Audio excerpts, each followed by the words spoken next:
ओम शांति। नवरात्रि के पावन पर्व की सभी को बहुत बहुत बहुत हार्दिक शुभकामनाएं। बधाई हो, बधाई हो, बधाई हो। हमारा भारत देश त्योहारों का देश है, जिसमें सभी त्योहार सभी भारतवासी बड़े धूमधाम से मनाते हैं।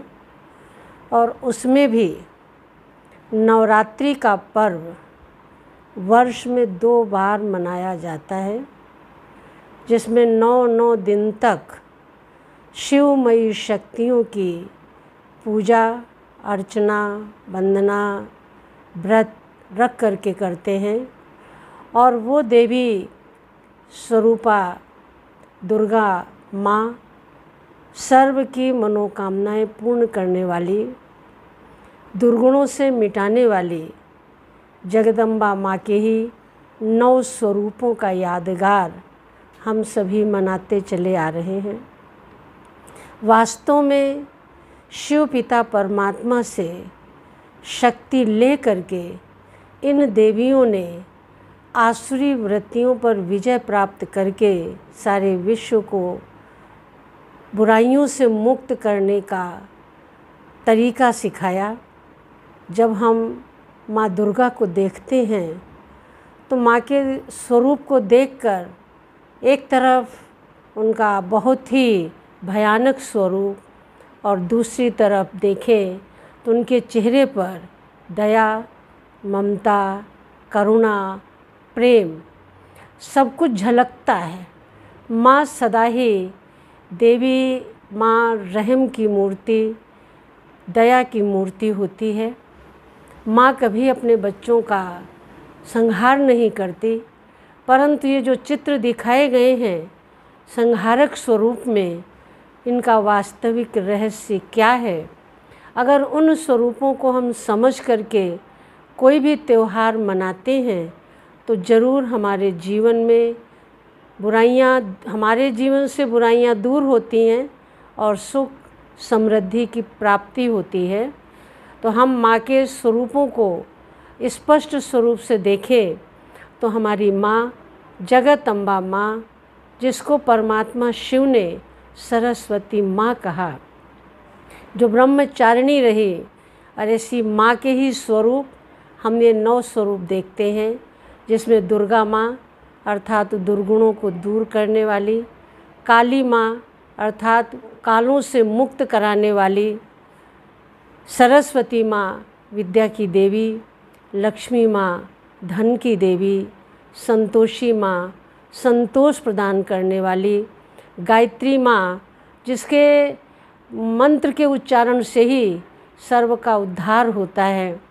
ऐसे ही सर्व देवियाँ हमारे जीवन में कोई न कोई प्रेरणा का स्रोत हैं। तो अगर हम प्रेरणा स्रोत देवियों को अपने समक्ष रख करके और उनके गुणों को अपने जीवन में धारण करते हैं तो हमारा जीवन बहुत ही आनंदित हो जाता है। अगर हम देखें तो देवियों के हाथ अष्टभुजाधारी दिखाए गए हैं। क्या सचमुच में किसी भी देवी को ऐसी 8 भुजाएं थीं? ये 8 भुजाएं उस परमात्मा शिव से प्राप्त हुई शक्तियों का यादगार है, जिससे उन्होंने एक तरफ माँ का स्वरूप धारण करके बच्चों को वात्सल्य दिया, तो दूसरी तरफ शिवमयी शक्ति बनकर आसुरी वृत्तियों के ऊपर विजय प्राप्त की। जिसमें हम देखें तो जो 8 भुजाएं हैं, उन 8 भुजाओं में 8 उनके अस्त्र शस्त्र हैं। पहला हाथ हम देखते हैं त्रिशूल है उनके हाथ में। त्रिशूल का मतलब क्या है? अपने मन, वचन, कर्म से पवित्रता को अपने जीवन में धारण करना, अर्थात आसुरी वृत्तियों का विनाश करना और दैवी वृत्तियों को अपने जीवन में धारण करना। दूसरा, उनके हाथ में तलवार दिखाई है। ये तलवार भी हिंसक तलवार नहीं, बल्कि ये ज्ञान की तलवार है, जिस ज्ञान तलवार से हर परिस्थिति पर हम विजय प्राप्त कर सकते हैं। उनके हाथ में धनुष बाण है। धनुष बाण हमें दिखाता है कि हम अपने लक्ष्य को सदा सामने रखें। अगर हम अपने लक्ष्य से विचलित हो जाएंगे तो हमारे जीवन में कभी सफलता प्राप्त नहीं हो सकेगी। इसलिए जैसे जब कोई व्यक्ति धनुष चलाता है तो उसका मन केंद्रित होता है, एकाग्र होता है। इसी प्रकार से अपने लक्ष्य को हम निर्धारित करें और लक्ष्य तक पहुँचने तक हम अपने जीवन में ऐसा व्रत धारण करें कि हम कभी भी विकारी वृत्तियों के वशीभूत नहीं होंगे। उनके चौथे हाथ में शंख दिखाया है। शंख ज्ञान का सूचक है कि किसी से भी मिले, जिससे भी मिले, हम अपने मुख द्वारा अच्छे बोल बोलकर, ज्ञान के बोल बोलकर, शंख ध्वनि करके हम उस आत्मा को आनंदित करें। जिस प्रकार से शंख जब भी कहीं बजता है तो वो हमें सूचना देता है कि इस स्थान पर आज कोई आध्यात्मिक कार्यक्रम चल रहा है। तो इसी प्रकार से जहाँ भी हम जाएं, हम अपने मुख द्वारा ऐसे शंख की ध्वनि करें जिससे आत्मा को आध्यात्म की जागृति हो और आत्मा उन्नति को प्राप्त करे। उनके पांचवें हाथ में खड़ग दिखाया है। खड़ग यानी विकृतियों को समाप्त करना, और ढाल दिखाई है हर परिस्थिति का सामना करके अपने आप को विजयी बनाना। उनके एक हाथ में जहाँ वरदान है, वहीं दूसरे हाथ में उनके खप्पर भी है कि अगर कोई भी आसुरी वृत्ति वाला व्यक्ति आता है तो अपनी ओजस्वी शक्ति द्वारा, अपने वास्तविक स्वरूप द्वारा कोई भी आसुरी वृत्तियों को समाप्त कर सकते हैं। इसीलिए 9 दिन तक उन देवियों की पूजा करके जब हम अपने जीवन में सुख, समृद्धि, शांति, शक्ति भर लेते हैं, तभी हम रावण जैसे राक्षस के ऊपर विजय प्राप्त कर सकते हैं। और उसी का यादगार पर्व विजयदशमी मनाई जाती है। जब रावण के ऊपर हम विजय प्राप्त कर लेंगे, तभी विजय प्राप्त करके नव युग की अर्थात नई दुनिया में हम जा सकेंगे। और तभी सच्चा राज तिलक जो दिखाते हैं कि रावण को मारने के बाद रामचंद्र जी अयोध्या में आए तो उनको विजय का तिलक, राज तिलक दिया गया।